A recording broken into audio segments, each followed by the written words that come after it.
Chapter 12. Badger. Mr. Fox and the 3 remaining small foxes dug fast and straight. They were all too excited now to feel tired or hungry. They knew they were going to have a whacking great feast before long, and the fact that it was none other than Bogus's chickens that they were going to eat made them gurgle with laughter every time they thought about it.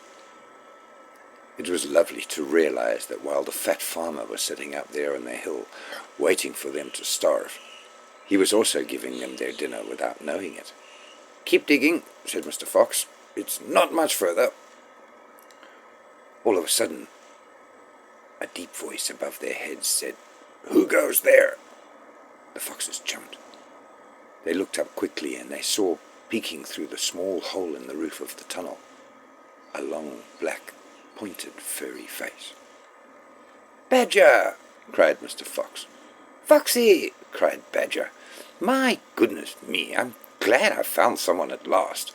I've been digging around in circles for 3 days and nights, and I still haven't the foggiest idea of where I am."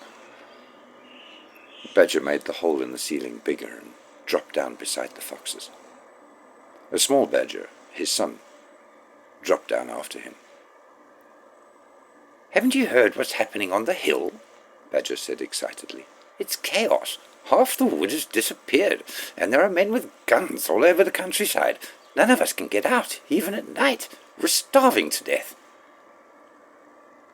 "Who is we?" asked Mr. Fox. "All of us diggers. That's me and Mole and Rabbit and our wives and children. Even Weasel, who can usually sneak out of the tightest spots, is right now hiding down my hole with Mrs. Weasel and 6 kids. What on earth are we to do, Foxy? I think we're finished." Mr. Fox looked at his 3 children and smiled. And the children smiled back, sharing his secret. "My dear old Badger," he says, "this mess you're in is all my fault."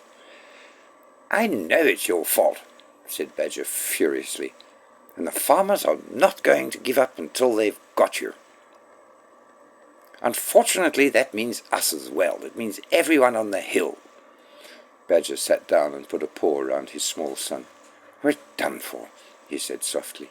"My poor wife up there is so weak she can't dig another yard." "Nor can mine," said Mr. Fox.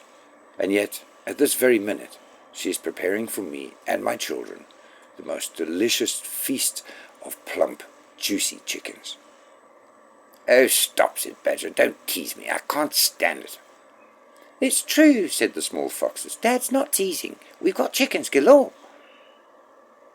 "And because everything is my fault," said Mr. Fox, "I invite you to share the feast.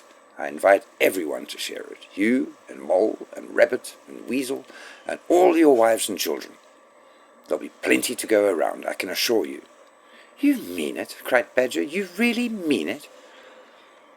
Mr. Fox pushed his face close to Badger's and whispered darkly, "Do you know where we've just been?"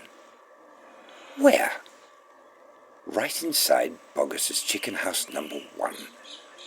"No." "Yes.